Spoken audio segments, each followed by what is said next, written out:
Sleep.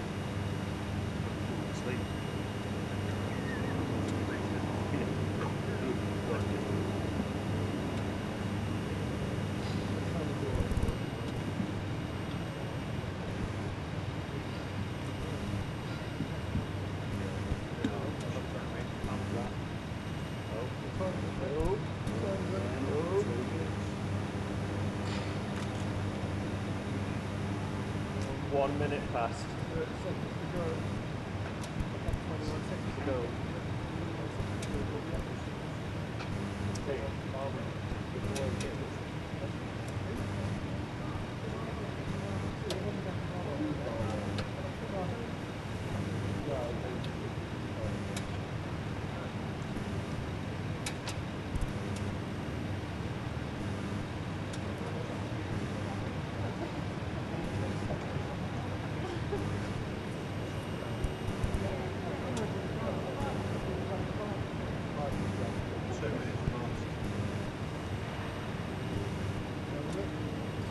One minute to go then, isn't it?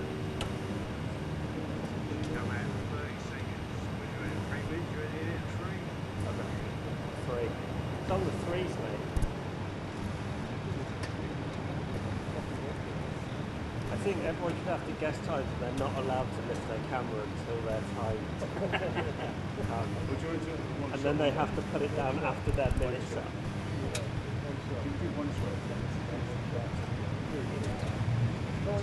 3 minutes past. Morning!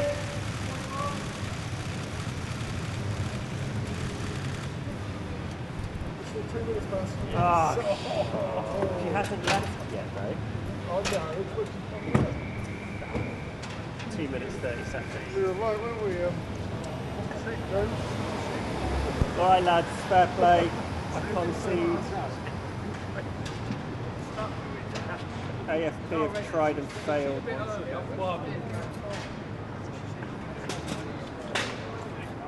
Got something?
all, I could thank the Honourable Lady for her interest. This is an tremendously important conference and a real turning point for Jordan.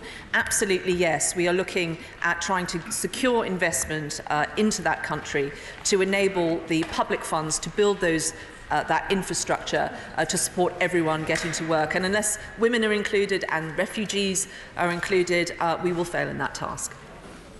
Tim Lawton.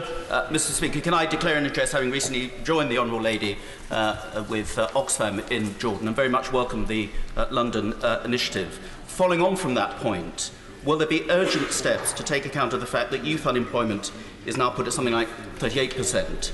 Not only very high female unemployment, but the participation rate of women in the workforce is even lower than that of Saudi Arabia. So will those urgent objectives be at the heart of what she's trying to achieve? I can reassure my honourable friend that that will absolutely be the case. It has been a focus for me personally on my visits to Jordan, and I will be focusing on that issue myself at the London conference. Mary Shearman. Mr. Speaker, does the Secretary of State realise that one of the things holding back development in Jordan is the number of young people, children and young people killed on the roads, that great penalty? I've just been speaking very recently at a conference in Jordan where we looked at the fact it's one of the better countries in the Middle East and North Africa, but we still need some action to stop children and young people being killed in Jordan. Well, I would pay tribute to the work that the Honourable Gentleman has done on this issue. Quite often we think about disease, we think about those killers of children, but actually road traffic accidents take an enormous number of lives and are, I think, the biggest killer of individuals in developing countries. He will know we have a new programme that is looking at this, and we will continue to lean in on that issue. McLean. Thank you, Mr. Speaker. I'm sure I speak for many. Number two, Mr. Speaker. Thank you, Mr. Speaker. The UK leads the world in our support to the Africa-led movement to end female genital mutilation. In 2018, we announced the biggest single investment worldwide to date by any international donor, a further £50 million UK aid package to tackle this issue across the most affected countries in Africa. Thank you, Mr. Speaker. I'm sure I speak for all members. We were so disappointed that the FGM bill did not receive its second reading in this House last week. So I am pleased to see that the government has committed to bring back this bill in government time. Can my right honourable friend confirm that her door always remains open for any member of this House who wishes to speak about what the government is doing to stop this appalling crime? Well, Mr. Speaker, I am pleased to be able to confirm that, and I know my right honourable friend wearing her gender inequalities hat has reached out to the member for Christchurch, and I know she's hoping to be able to sit down with him and with other colleagues should they wish to discuss this important issue.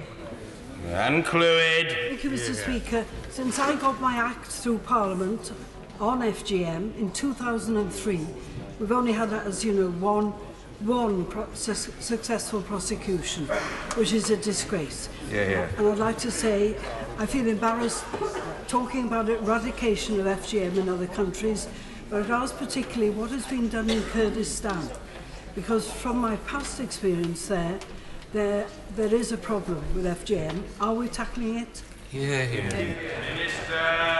Well, the Honourable Lady is absolutely right to highlight, Mr. Speaker, the fact that this is an issue that will happen in many countries in the world. The DFID funding that I mentioned and the work that we have been doing has actually been very specifically focused on 17 African countries. And in that regard, I'm very pleased that 8,000 communities representing over 24 million people have pledged to give up this practice. Peter Bone. Thank you, Mr. Speaker. Would the Minister tell us why the government hasn't brought in legislation which they control the House and can get it through, rather than leave it to vagaries of the private members' bill? If they're interested in it, do something about it. Well, Mr. Speaker, I think my honourable friend is leading me into paths that are best left to both the government whips and the Ministry of Justice.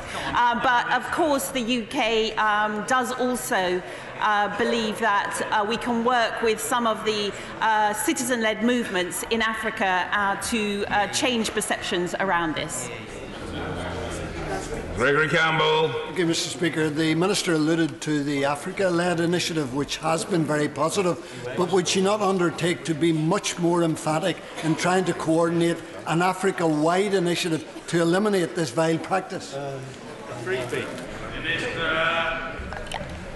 Mr. Speaker, the honourable gentleman is right to highlight the fact that this is a worldwide effort, and that where we focus our efforts are within countries where this practice is most widespread and where the most, there is the most opportunity to work with the African-led movements to really affect change on the ground. Latham. Thank you, Mr. Speaker. What more can we just had the first prosecution in this country for FGM. What more can this country do to stop families taking their girls abroad to have FGM done to them?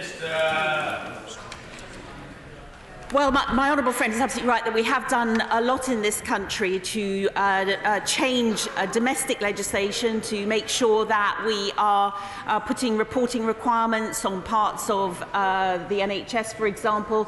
But I do think that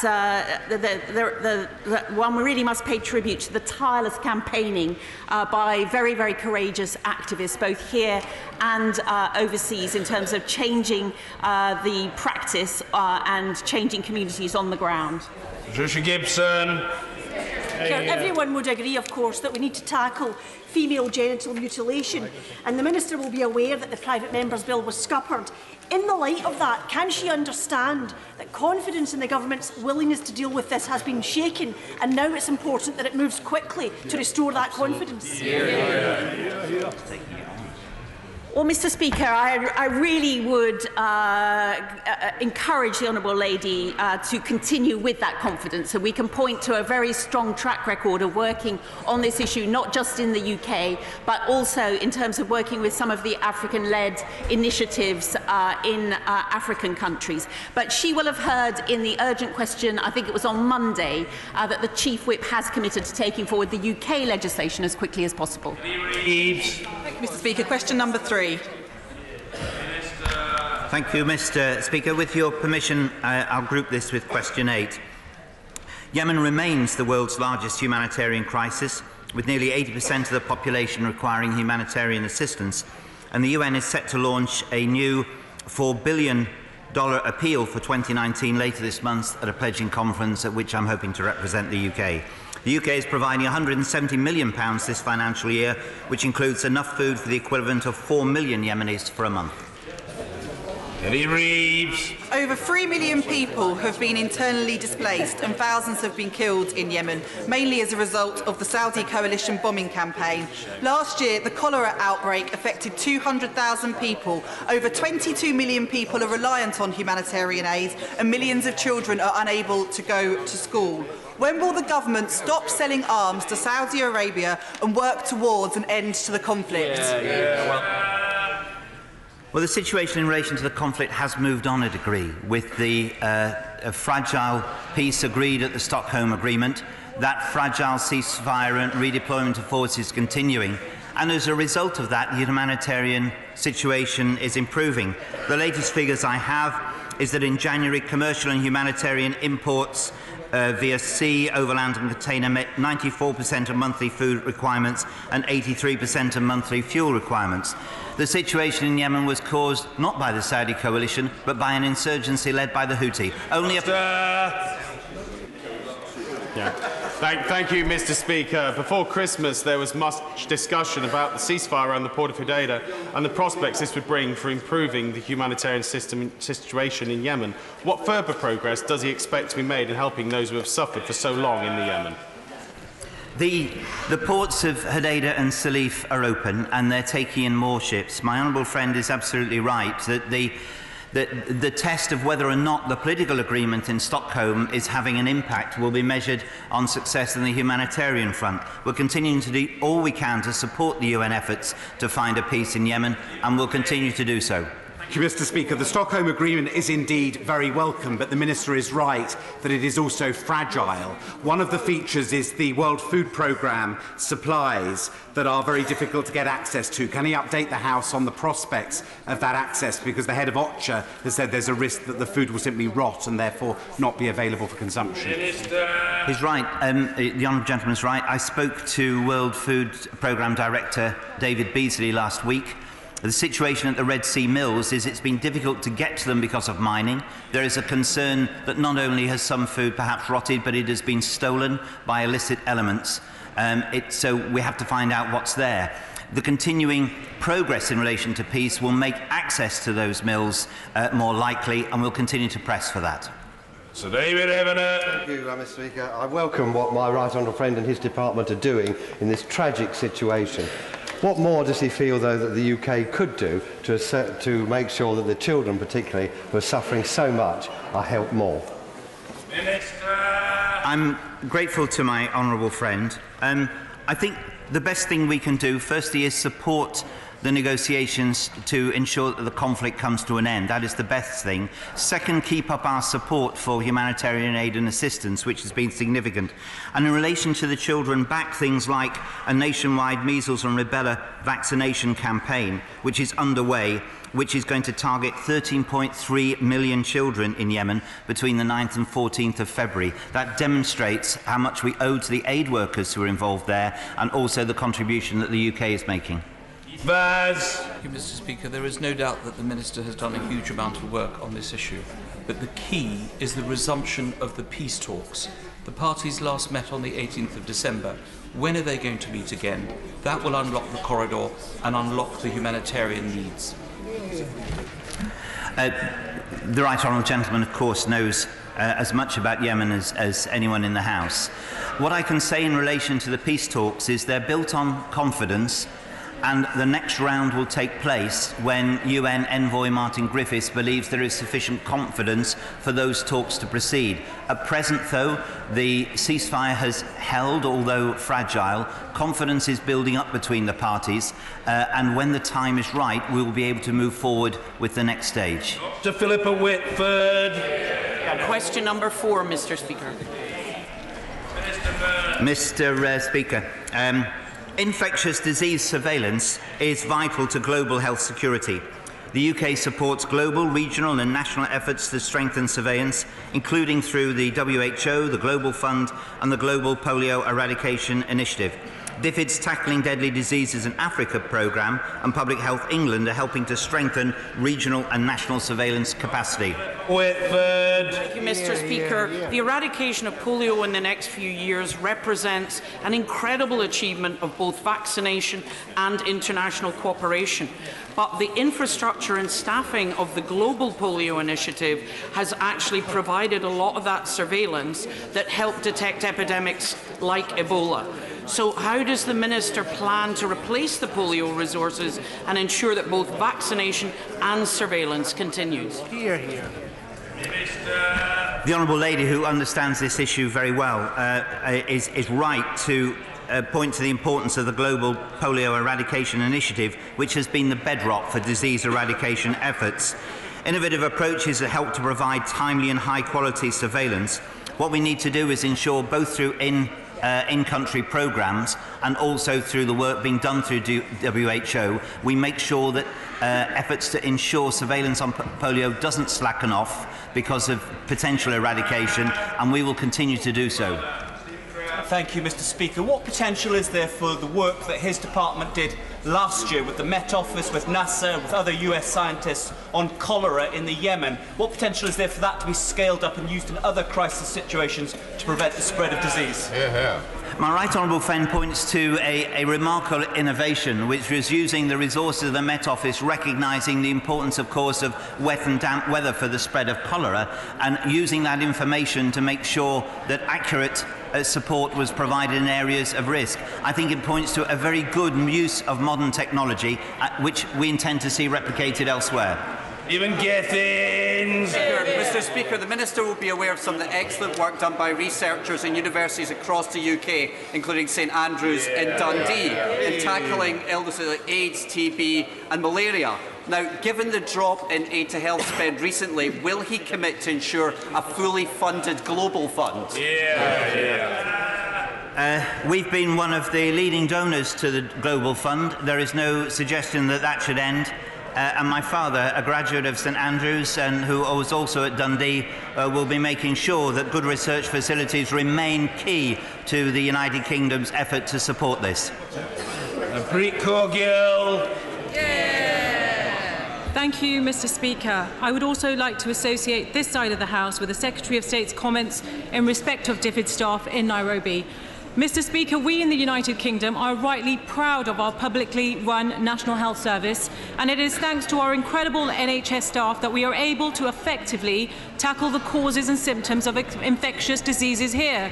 So does the Secretary of State agree with me that this experience should underpin her department's work on health, and therefore our overseas development work should focus explicitly on supporting governments and citizens to invest in their own universal healthcare systems? Mr. Speaker, absolutely.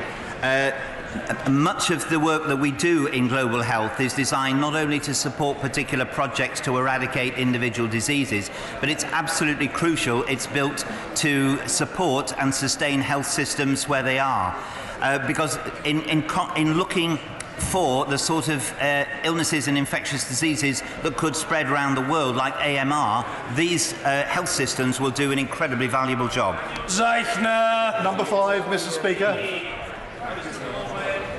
Mr. Speaker, the primary purpose of the Prosperity Fund is to reduce poverty through sustainable and inclusive economic growth in middle-income countries. Other government departments are responsible for ensuring that their overseas development programmes from this fund meet the requirements of the International Development Act. Zeichner. Mr. Speaker, climate change will hit the world's poorest people hardest. So why on earth is 29% of the energy component of the Prosperity Fund being spent on oil and gas extraction, including supporting fracking in China? Good point. Well, Mr. Speaker, I know that the honourable gentleman shares my commitment to doing what we can to tackle this incredibly important issue of climate change. So where there are opportunities to move power beyond coal that work in terms of climate change initiatives, then I think that's something that we should be wholeheartedly supported. What a pleasure to call a West Country knight, no less, Sir Gary Streeter. Thank you very much, Mr. Speaker. May I strongly support DFID Minister's approach to the Prosperity Fund, which looks to promote economic reform in middle-income countries where 70% of the world's poorest people live. Is it not the case that trade and economic reform are still the most effective ways of lifting people out of poverty? Well, my honourable friend is absolutely correct that the way that the world will end poverty is by having sustainable and inclusive economic growth, and that in order to achieve the Sustainable Development Goals, we need to crowd in not just development finance, but also $2.5 trillion annually in terms of development. Finally, Joe Swinson. Number 6, Mr. Speaker. Missed out the honourable gentleman. That would be a tragedy for the House and for the honourable gentleman. Chris Law, that's it. Thank you, Mr. Speaker. And of course, alleviating poverty should be the core of everything that DFID does. As such, I'm sure the Secretary of State will just be as deeply concerned as I was to see the former Foreign Secretary throw his weight behind a report out this week which calls on changing the Department's purpose from poverty reduction to further, and I quote, the nation's overall strategic goals. So will the Secretary of State now take this opportunity to confirm that the Department for International Development will not become a subsidiary of the Foreign Office, and that the 0.7% GNI will be firmly committed to poverty reduction? Yes, Mr. Speaker, I can confirm that is the government's policy. Jay Swinson. Number 6, Mr. Speaker. Our departments are working together to ensure that development stays at the heart of UK trade policy. For example, we are creating a trade preference scheme which will continue to provide the same level of market access to around 70 countries as provided through the EU Generalised Scheme of Preferences. Vincent! As we learned today that only 6 of the promised 40 trade deals will actually be in place by the end of March. It seems that the International Trade Secretary is in competition with the Transport Secretary for who can do the worst job. But what assurance can this Secretary of State give the House that we will see full impact assessments of social, environmental and human rights of any trade deals before they come into force? Well, what the Honourable Lady says is not the case. We are looking at the EPAs and other arrangements, and it is not, the numbers she gave are not accurate. But our first priority is obviously trade continuity. And after that, we will then be able to introduce the UK Trade Preference Scheme, which will grant duty-free, quota-free access to 48 least developed countries, and it will also grant generous tariff reductions to around a further 25. James Gray! Speaker, is it not an absolute disgrace that coffee producers in the developing world are at the moment not allowed to do the value-added bits of putting the coffee into packaging and selling it and marketing and all the rest of it? That has to be done under EU rules within the EU. Brexit will enable those countries now to do the value-added bits in their own countries, thereby being of huge benefit to developing countries. I could not agree more with my right honourable friend. We want people to be able to trade their way out of poverty, and it's high time we walk the walk as well as talk the talk. Order. Topical questions, Mr. Alistair Carmichael. Topical number 1, Mr. Speaker. I'm sure that the whole House will be deeply concerned to see the distressing images on the suffering of the Venezuelan people, with the UN estimating that 4 million people are suffering from malnutrition. UK aid will deliver an additional £6.5 million aid package focused on dealing with the most severe health and nutrition difficulties. We have had staff deployed in the region since last year and will keep our humanitarian efforts under review, and I would call on all actors to ensure we have unhindered humanitarian access. I understand the predictable air of anticipation in the chamber just before Prime Minister's questions, but I would remind the House that we are discussing the plight of some of the most vulnerable people on the face of the planet. I think some respect is in order. Alistair Carmichael. And indeed, Mr. Speaker, there are few parts of the world that see more vulnerable people than Gaza. Medical Aid for Palestinians report that since March last year, at least 250 Palestinians have been killed as part of Israel's use of force against the Great March of Return protests. Amongst these were 3 health workers killed by Israeli forces while trying to reach, treat and evacuate wounded demonstrators. A further 600 health workers have been injured. What is our government doing to ensure the safety of health workers in Gaza and to hold the Israeli government to account for these actions? Be reading the Right Honourable Gentleman's treatise in the official report tomorrow. Secretary of State. Well, the Right Honourable Gentleman will know that my Right Honourable friend, the Minister for the Middle East, does, as he asked, on a regular basis.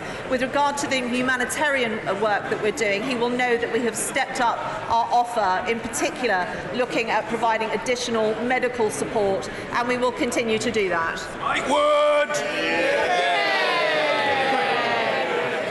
Thank you, Mr. Speaker.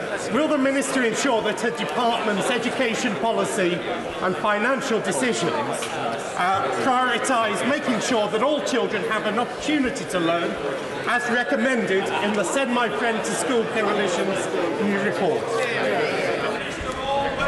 Well, I know that my honourable friend will want to tell the school children of Dudley, who are supporting this campaign, of the great work that is done through UK Aid, who have ensured that some 7 million children have had access to a decent education.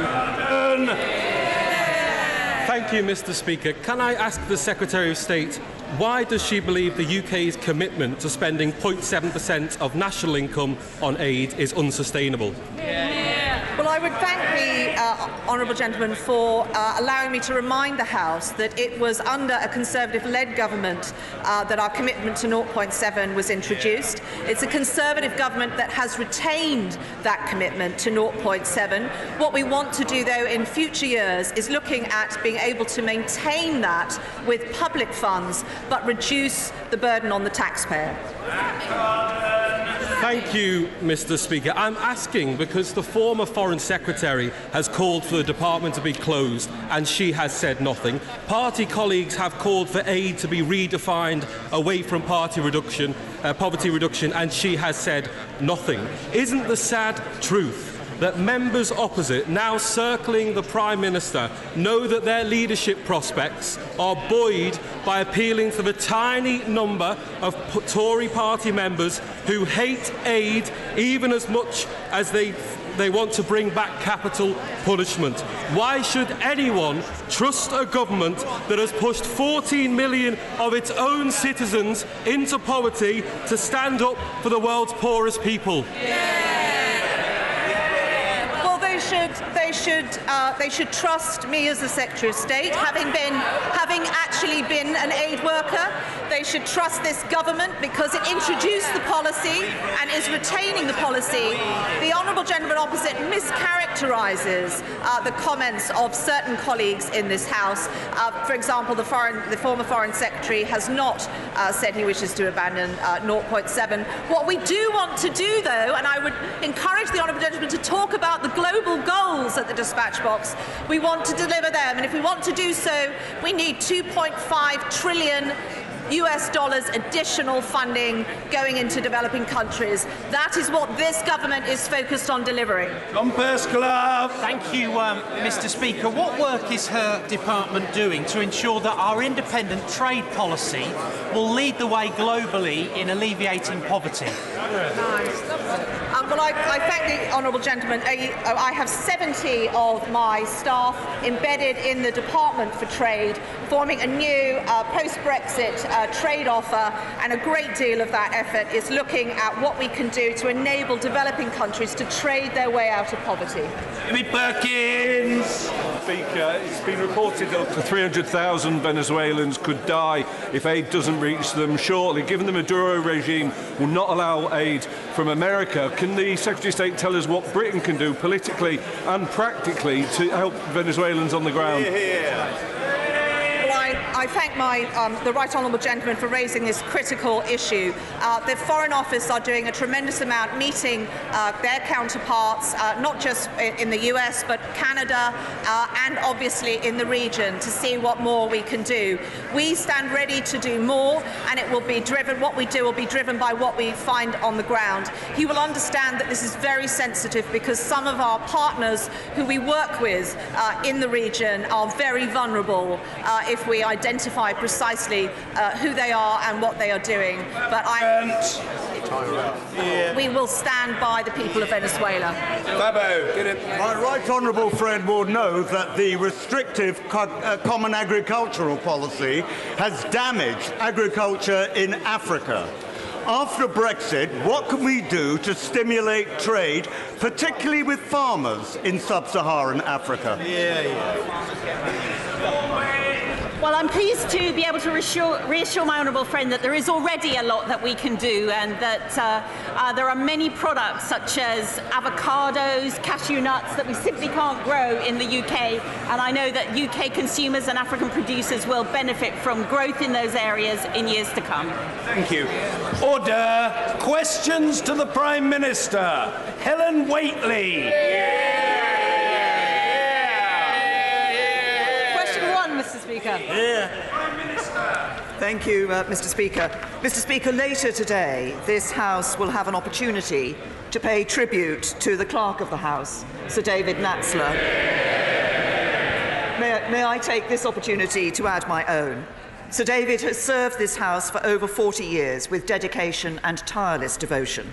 His support and advice on parliamentary procedure and business has been invaluable, and I know that members from all sides of the House want to join me in thanking him for his service and in wishing him the very best for the future. Mr. Speaker, this morning I had meetings with ministerial colleagues and others. In addition to my duties in this House, I shall have further such meetings later today. Ellen Whately. Thank you, Mr. Speaker. May I also pay tribute to the work of the Clerk of the House? In January, a mother of a 3-year-old girl was convicted of female genital mutilation, our first FGM conviction, but a chilling reminder that young girls are still being cut, not just in Africa and around the world, but also here in the UK. Will my right honourable friend, the Prime Minister, make government time to progress my honourable friend, the member for Richmond Park's bill to protect more girls from this abhorrent practice? My honourable friend is absolutely right to raise the issue of this abhorrent practice, to recognise the importance of that first prosecution that took place on female genital mutilation here in the UK. It's only right that we find time for this bill, and the government will provide time to deliver it. We've strengthened the law on FGM, leading to that first conviction. We're helping communities around the world to end this appalling crime. But it is important that we give time to this bill and act further to ensure that we end what is an absolutely abhorrent crime that scars young girls for the rest of their lives, both physically and mentally. Jeremy Corbyn. Thank you, Mr. Speaker. I'm sure the Prime Minister and the whole House will join me in sending our deepest sympathies to the friends and family of the cadet who died at Sandhurst last week. I'm sure the MOD is supporting the family and fellow cadets at a difficult time, but I also hope they will be reviewing the mental health support they give to all members of the armed forces at all times. Mr. Speaker, we also mourn the loss of Gordon Banks and send our condolences to his friends and family and the entire football community.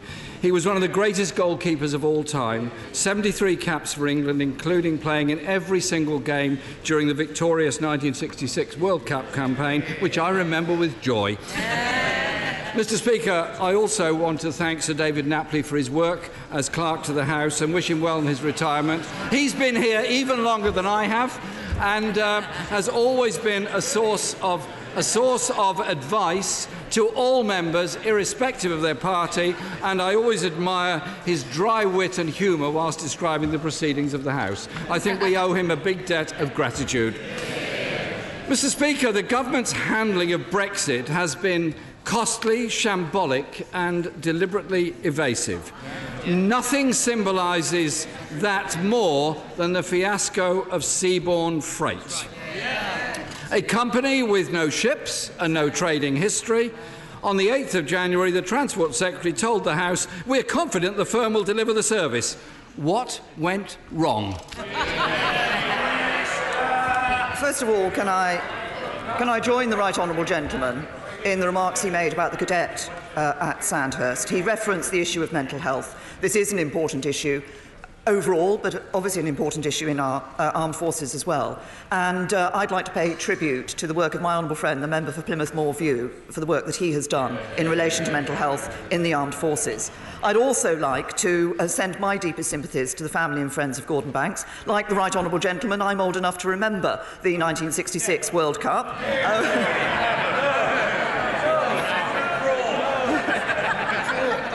Now, let's be honest in this House. I think that's important. But from being part of that team to I think something else that people remember, the astonishing Pelé save in 1970. He was regarded as one of the world's greatest goalkeepers. But I also know that he did a lot of community work in his local area as well. And I know members from all sides of the House would like to join me in paying tribute to him. As regards the freight capacity, the government let 3 contracts. 90% of that was let to DFDS and Brittany Ferries. Those contracts remain in place, and that capacity has been obtained. And due diligence was carried out on all of these contracts. And as the Secretary of State for Transport made clear in this House earlier this week, we will continue to ensure that we provide that capacity which is important in a no-deal situation, and we will ensure the capacity is there. Mr. Speaker, the Transport Secretary told the House that this decision to award a contract to Seaborne Freight had no cost to the taxpayer. This week, the National Audit Office found that £800,000 had been spent on external consultants to assess the bid. Will the Prime Minister use this opportunity to correct the record? I have to say to the right honourable gentleman, he's a bit late to the party on this, because I was asked this question yesterday in the statement, I think, from the SNP benches. So Labour following the SNP. Well, whatever next. Can I say to the right honourable gentleman that, of course, as I've just said, when these contracts were all let, proper due diligence was carried out. That included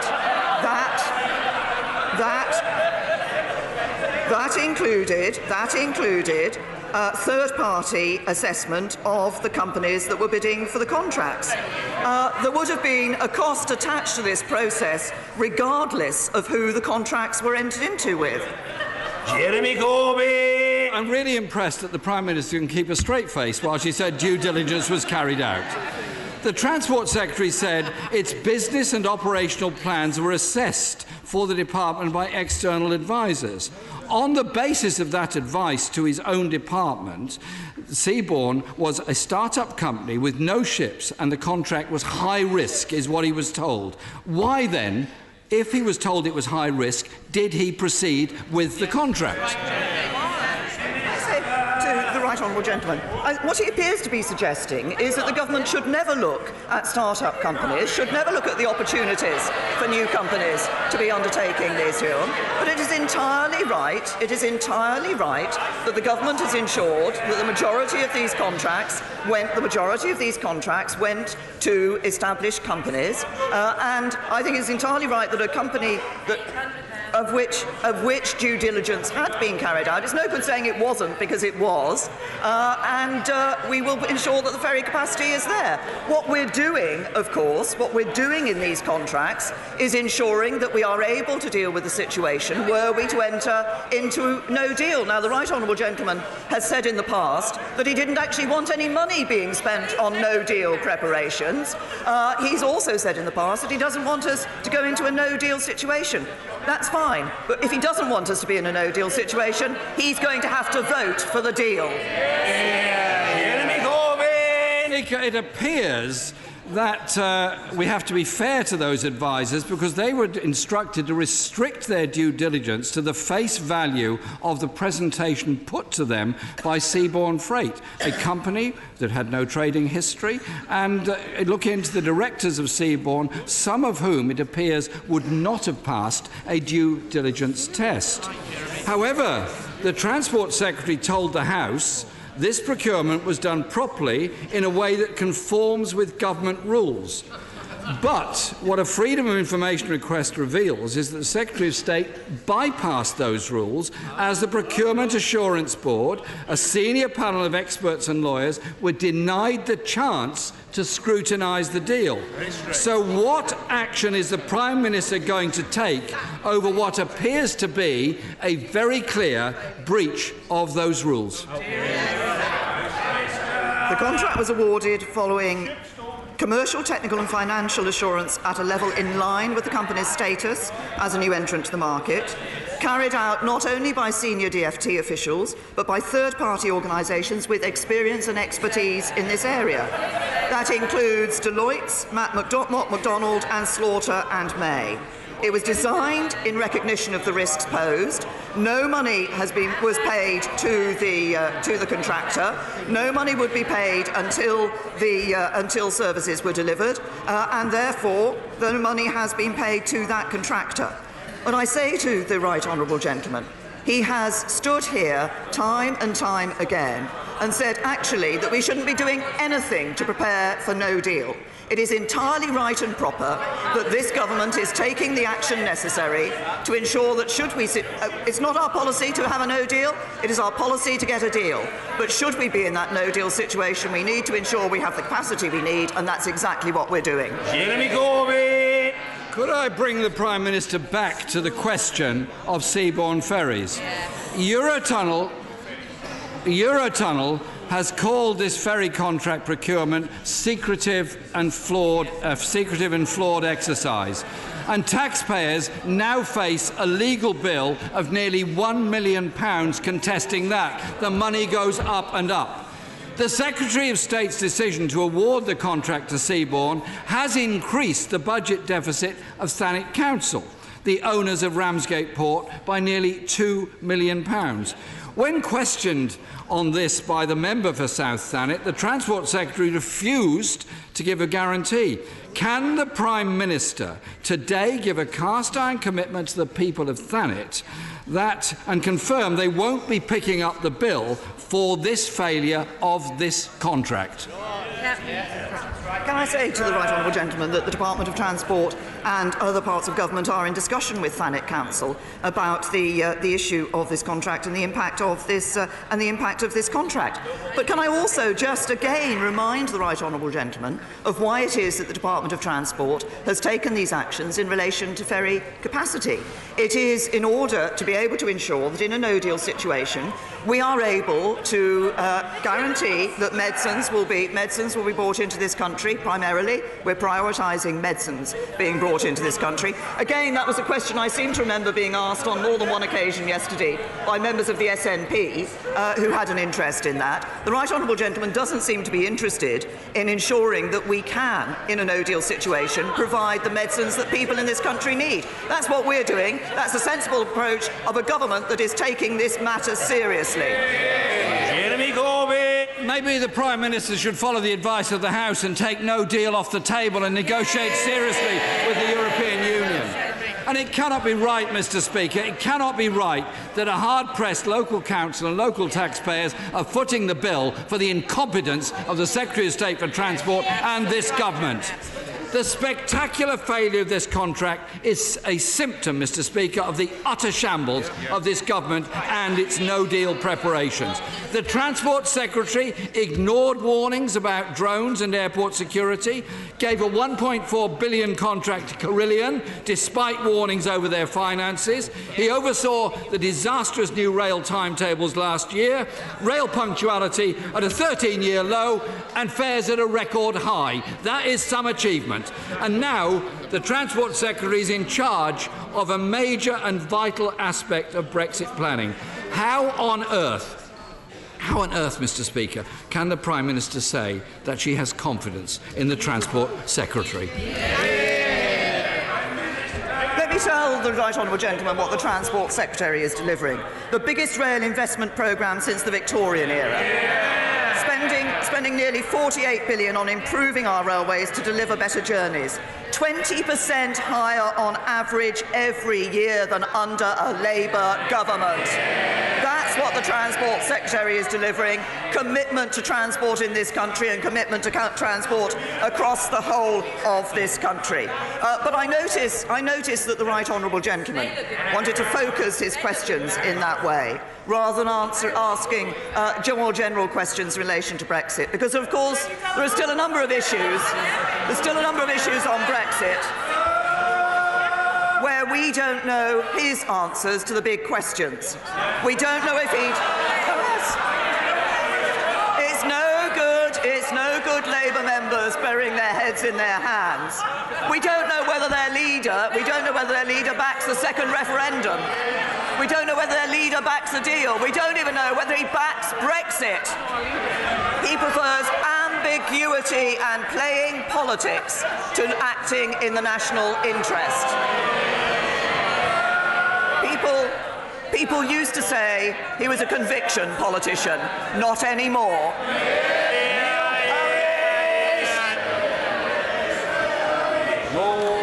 Thank you very much, Mr. Speaker. On Friday, I visited Tiverton High School, a great local school rated good by Ofsted. but Tiverton High School is facing many challenges. The buildings are old and stressed. There's not enough capacity for all local children to attend Tiverton High School because of a growing town and a great town, but also poverty is higher than both the county and England's national average. The school buildings are located in a flood zone. That means that when the burst is banked, there is a significant risk to life. That means we really do need a new school. Fortunately, we have a site, Planning Mission and Devon County Council has completed a plan. Will my right honourable friend, the Prime Minister, facilitate meetings between me, the school ministers, so that we can together deliver a new school that Tiverton deserves?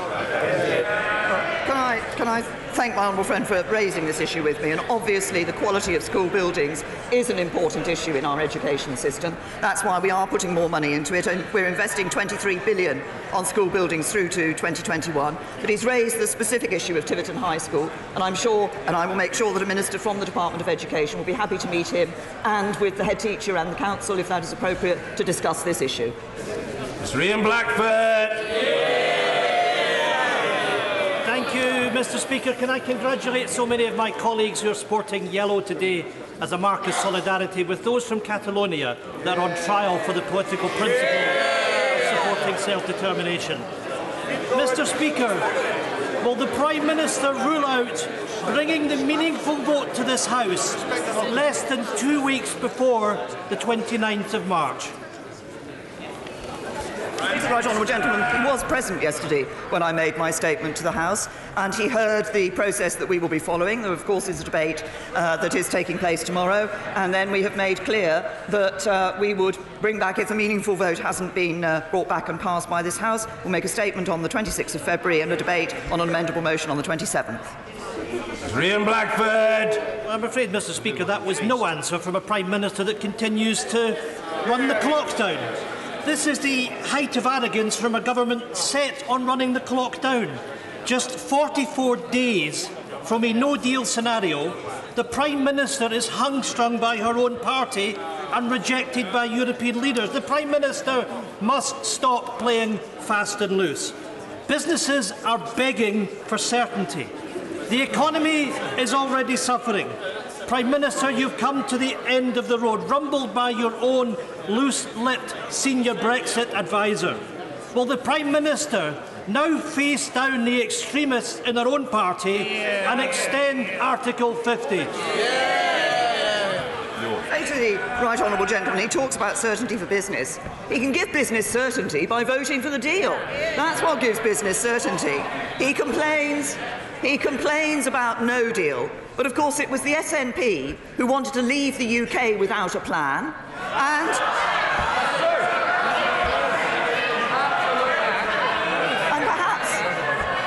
perhaps we should remind the SNP that independence would have meant leaving the EU with no deal. Mr. Nigel Evans. Mr. Speaker, I'll be chairing a delegated legislation while the tributes to David Narsler are paid. So could I publicly wish him well on his retirement and thank him for all the support he gave to me, particularly when I was Deputy Speaker. Thank you, David. Good luck.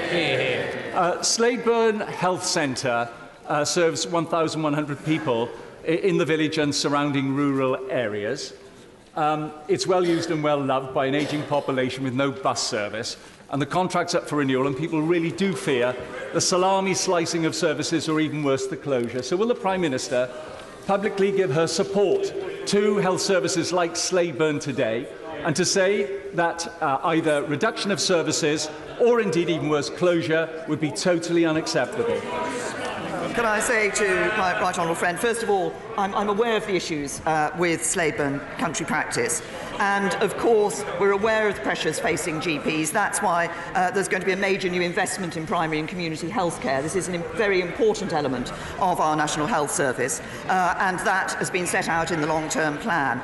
In the event of a practice closure, of course, what NHS England does is assesses the need for a replacement provider before dispersing the list of patients who are at that GP surgery. I understand in relation to Slaburn Health Centre that discussions are ongoing in relation to the future of the practice, and the local CCG are currently exploring options. Evans. I'm sure the Prime Minister welcomes the news that Instagram has pledged to crack down on images of suicide and self-harm. However, there are growing online communities which glamorise, encourage and normalise eating disorders, preying on vulnerable people who are going through extremely personal and private battles. Will she agree to meet with me, other organisations and charities to discuss ways in which we can combat this? I'm grateful to the Honourable Gentleman for raising the action that the Secretary of State for Culture, Media and Sport is taking in relation to this issue of social media sites, and indeed the action that the Home Office is taking in conjunction with DCMS on this issue. We do want to see social media companies doing more to ensure that they're not promoting harmful content to vulnerable people. The Honourable Gentleman has raised the specific issue of, I think, eating disorders was in his question, and the impact that that can have. We do want to ensure that we're doing this in a way that does help to keep people safe in terms of what the sort of images that they're looking at. And I will ensure that a minister from the department meets with him to discuss this issue. Henry Smith. Thank you, Mr. Speaker. Notwithstanding Brussels barroom chatter, will the Prime Minister rule out a delay of Brexit beyond March the 29th? And will she also rule out a future customs union arrangement which would prevent us doing those global trade deals which the Bank of England Governor says is a potential golden age of trade? As my honourable friend knows, I've been very clear, and the government's been clear in the proposals that we've put forward for customs, that we want to have that independent trade policy. It's specifically referenced in the political declaration, and we believe it is important. And I'm pleased to hear what the Governor of the Bank of England has said today on the importance of free trade around the world. On the first point that my honourable friend raises, I'm grateful that he has asked me that question rather than relying on what someone said to someone else as overheard by someone else in a bar. It's very clear the government's position is the same. We triggered Article 50. In fact, this House voted to trigger Article 50. That had a 2-year timeline. That ends on the 29th of March. We want to leave with a deal, and that's what we're working for. Luke Pollard. Thank you, Mr. Speaker. 2 weeks ago, I asked the Prime Minister to unblock the funding for Dawlish to give us the investment to improve that train line. 2 weeks later, we still have no funding. I worry, Mr. Speaker, that Brexit is causing the government to sit on announcements that need to be made, both on rail funding and the long-term basing of the Royal Marines for Plymouth. So can the Prime Minister tell the Transport Secretary to get on with it and announce the funding for Dawlish this week without any further delay? Well, to the honourable gentleman, as I said to him then, the department's been reviewing the proposals that Network Rail have put forward for an effective and resilient solution in relation to the Dawlish line, and there'll be an update on funding in due course. There is, of course, already the first phase of work to protect the seawall at Dawlish began in November. That's part of the 15 million wider investment to make the railway at Dawlish and Teignmouth more resilient to extreme weather. Thank you, Mr. Speaker. I know from the doorstep in Corby and East Northamptonshire that local people want to see more police officers out on the beat catching criminals and deterring crime. With the additional money that she's rightly announced for policing, will she join me in calling for that to be invested in frontline presence? Well, can I say to my honourable friend that I recognise the comments he's made, obviously, from the doorstep. I know he's an assiduous member who listens to his constituents and takes their views and brings them into this chamber. It is, of course, important that we have made more money available to police forces. I'm pleased to say that what we are now seeing is that the number of people joining officers joining police forces is at its highest level for 10 years. But we did make more money available to police forces, £970 million over the next year. What I think is a sadness in this chamber is that the Labour Party voted against it. C. Lucas. Thank you, Mr. Speaker. What has the Prime Minister got against towns in North Wales?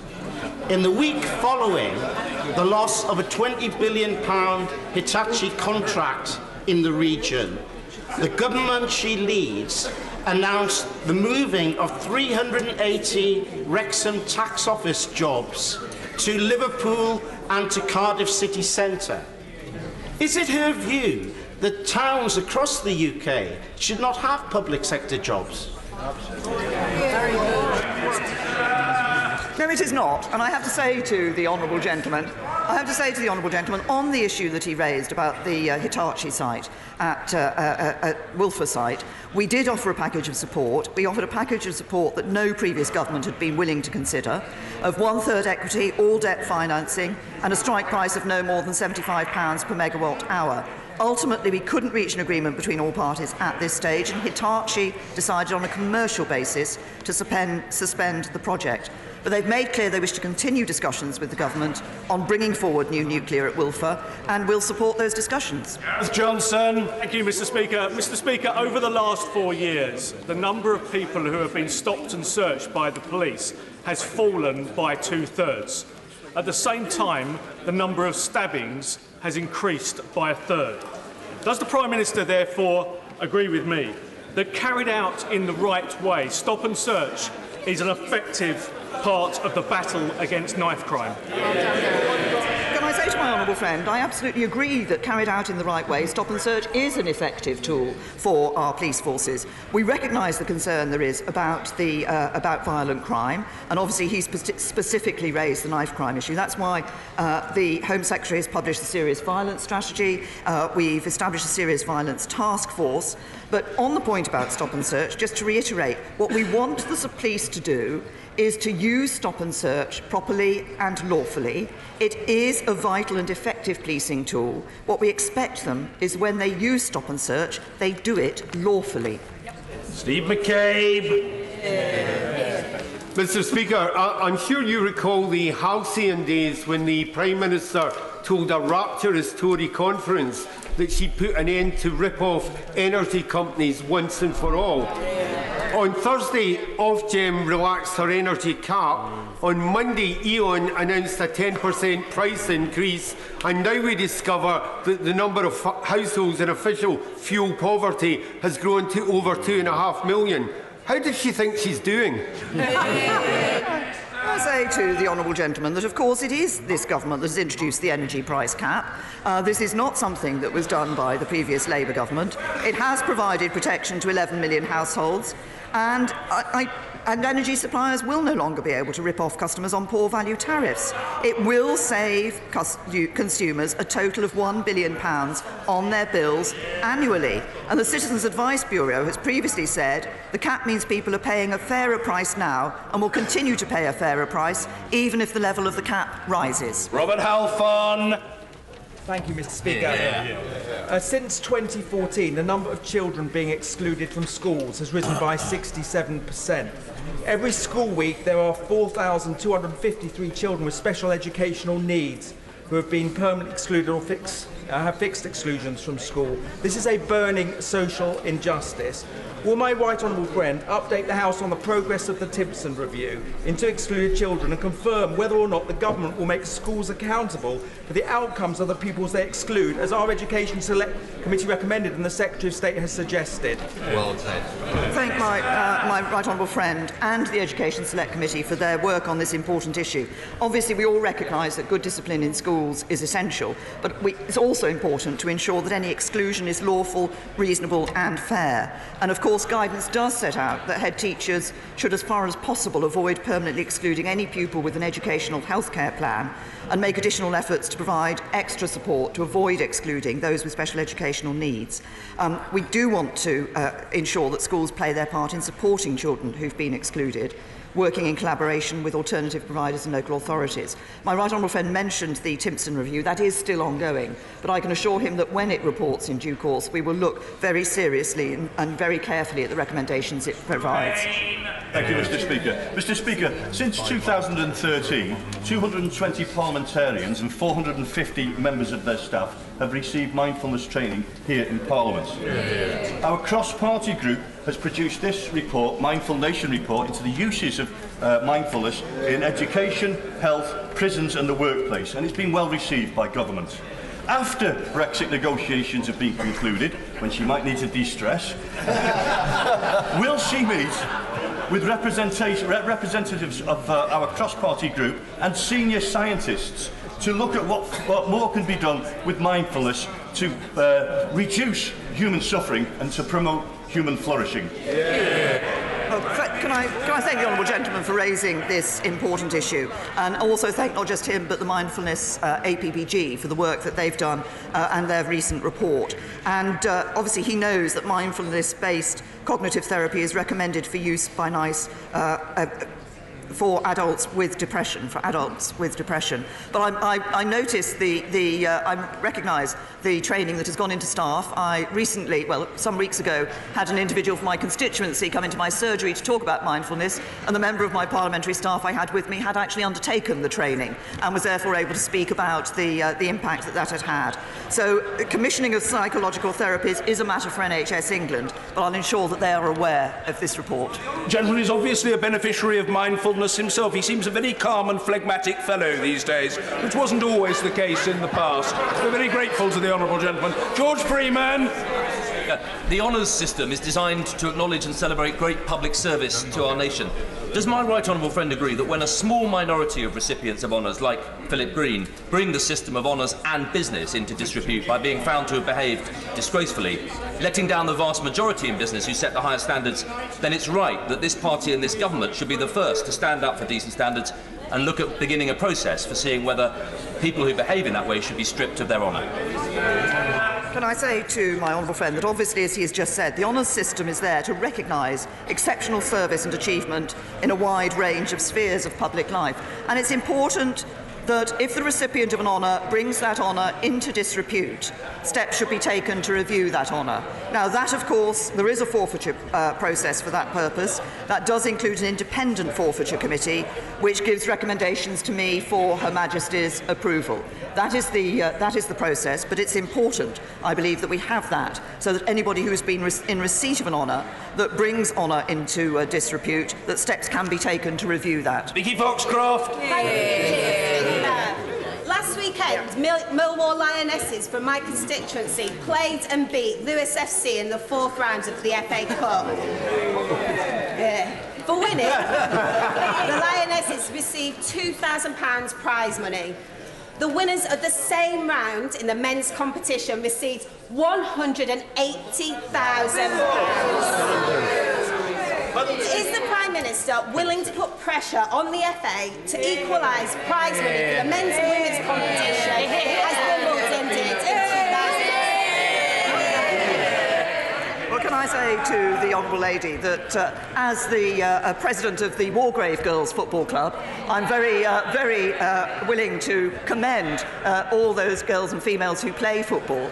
And I think members across this House have been concerned to hear of the disparity in the winnings that she has raised with this House. Obviously, this is a matter for the football authorities, but I'm sure they will have heard the concern that's been expressed in this House about the current position.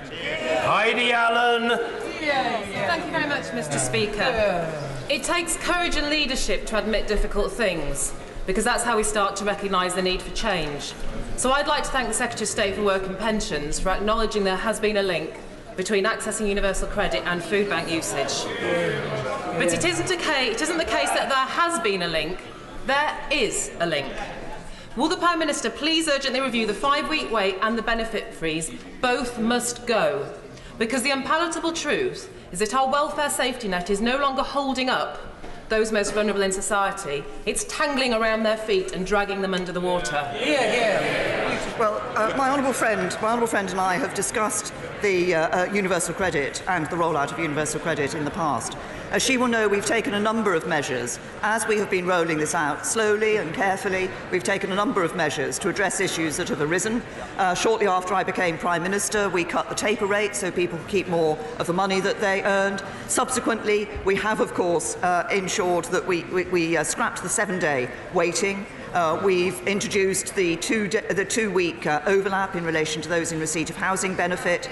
And, of course, we have also ensured that 100% of a full monthly payment is available to people at the start for those for whom that is necessary. So we have been taking steps and will continue to look at universal credit. But universal credit is a system that encourages people into work and makes sure that work pays, compared to a legacy system from the Labour Party that left 1.4 million people for nearly a decade trapped on benefits. Thank you, Mr. Speaker. Despite her party's manifesto promise, nearly 7,000 pensioner households in my West Lancashire constituency could lose their free TV licences. Often that's their only source of company. Is the government going to keep their manifesto promise by taking back the responsibility they've outsourced to the BBC to ensure that older people keep their TV licences? The Honourable Lady, obviously I recognise the value that people across the country place on having a television, and for many elderly people, obviously, the connection that brings with the world, and that's why the free licences for the over 75s are so important. We've been clear that we want and expect the BBC to continue free licences when they take over responsibility for the concession in 2020. Can I just say, I think taxpayers rightly want to see the BBC using its substantial licence fee income in an appropriate way to ensure it delivers fully for UK audiences. Richard Graham! Mr. Speaker, my constituent Ben Seaman receives employment and sport allowance benefits and was awarded £20,000 after the recent court ruling on ESA underpayments. Ben has to spend a lot of this within a year in order to avoid having more than £16,000 of assets and risk losing eligibility for ESA. Clearly, this is an unintended anomaly. So would my right honourable friend encourage the Work and Pensions Secretary, who I know is sympathetic to the situation, to resolve this as soon as possible through an exemption, both for Ben and for any others similarly affected? Thank you. Obviously, this is a concerning case that my honourable friend has raised with me. I understand the DWP are aware, and I'm assured that they are looking into this issue, but I will ensure that my honourable friend receives a response as soon as possible. Kyle! Thank you, Mr. Speaker. The Prime Minister's determination has been widely acknowledged, but the truth is she can't get her deal through unless something fundamentally changes in that deal. But there is a way she can get it through, which would also lead to, you can get it through unchanged, which would also help with the reconciliation of our country on the other side. It does mean following the example of the Good Friday Agreement and having confirmation of the people afterwards. But it does mean that there are fundamental benefits to that happening. I'm not asking her to pass judgment on that at the dispatch box right now, but would she agree to meet with me and my honourable friend, the member for Sedgefield, just to briefly talk it through and explore the possible benefits? The honourable gentleman, I think he knows my view in relation to a second referendum. I have expressed that on many times in this House, and my view on that has not changed. I believe it is important that we deliver on the first referendum, but of course I and colleagues are meeting members from across this House to discuss the issues that they wish to raise in relation to the Brexit matter, and so I will ensure that the honourable gentleman and his honourable friend, the member for Sedgefield, meet, if not with me, then with an appropriate minister. Mr. Speaker, with the return of the Royal Air Force Tornadoes from operations for the last time, would my right honourable friend join with me in paying tribute not just to this remarkable jet, which has given 40 years of operations from the Cold War through to the mountains of Afghanistan, but to the remarkable men and women who have flown and maintained her? Can I say to my honourable friend, I'm very happy to join with him in paying tribute to the Tornado and to the men and women who have flown and maintained the fleet over the last 40 years. He's referenced the Cold War to the mountains of Afghanistan, from the Gulf War through to operations against Daesh in Syria and Iraq.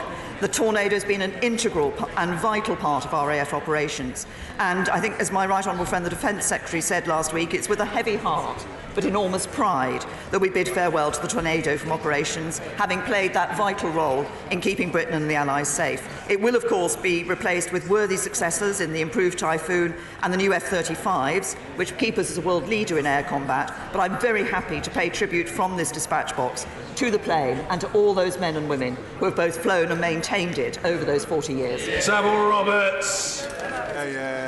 UK's democracy is defunct. Its economy and society chronically unequal.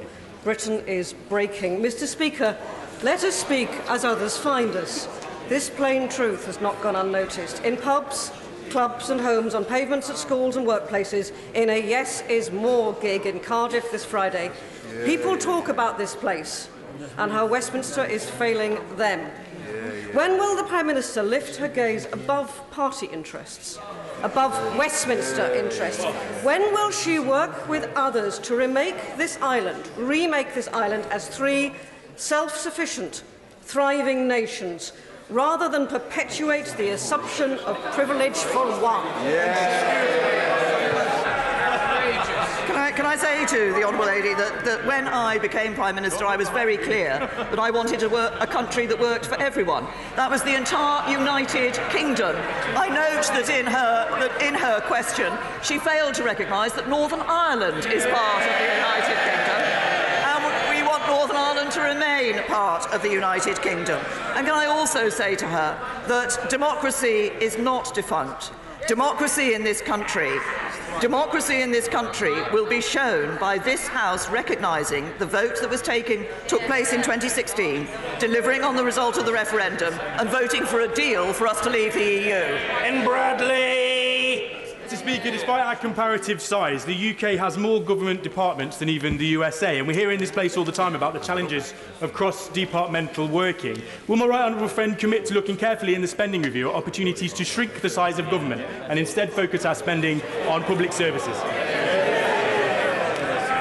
Can I say to my honourable friend that I know the question of the size of government is an issue that a number of colleagues raise from time to time, but I have to, of course, put my hand up and admit the role that I played in, of course, increasing the size of government by creating the Department for Exiting the European Union and the Department for International Trade. And, of course, we are employing more civil servants in order to ensure that we deliver on Brexit, something I believe is close to my honourable friend's heart.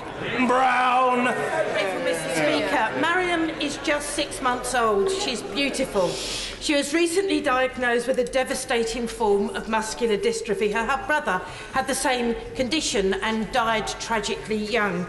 Spinraza is a new, highly effective drug produced by Biogen, available in 23 countries, but not England. If Mariam lived in the west of Scotland and not West Ham, she'd get it. But negotiations between NICE and Biogen haven't been successful, leaving Mariam and 2 other babies I know of as tiny pawns in an argument between price and profit. Will the Prime Minister please intervene and tell others and Mariam from suffering an early and painful death?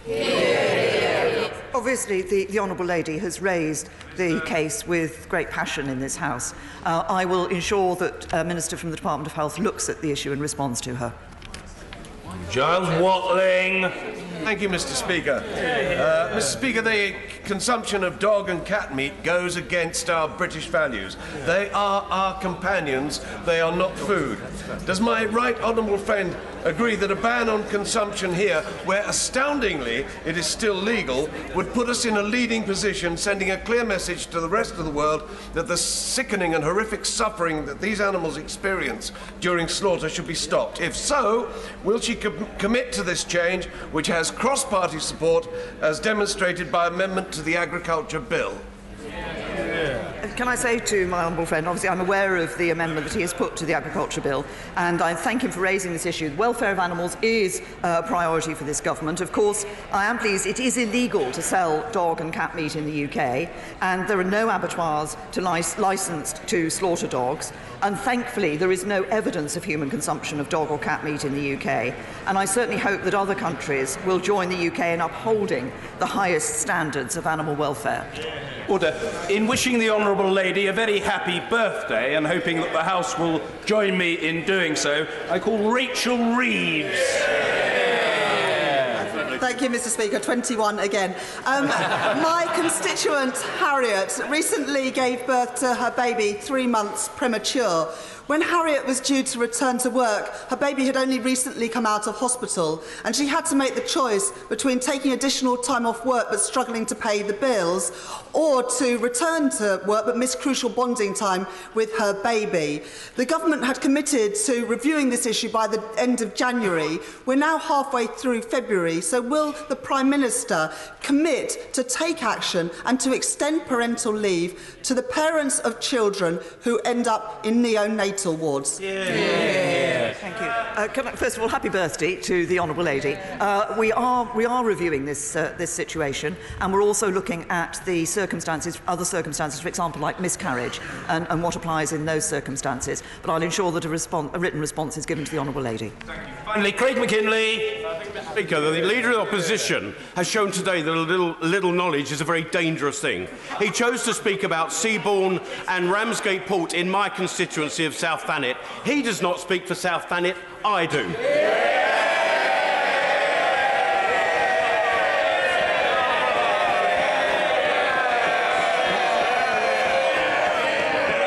Can my right honourable friend assure me that the people of Thanet are ready and prepared to keep that port open for Brexit eventualities? Could she give a commitment to Thanet District Council to indemnify them for costs here on in?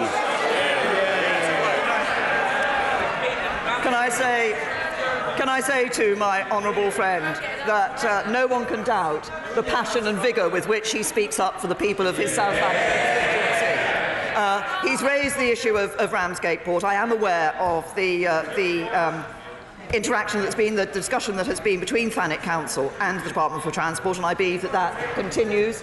Obviously, I recognise the significance of the possibility of ensuring that there is suitable capacity available to access Ramsgate Harbour, and I will ensure that the Department of Transport looks at the specific issue that he has raised.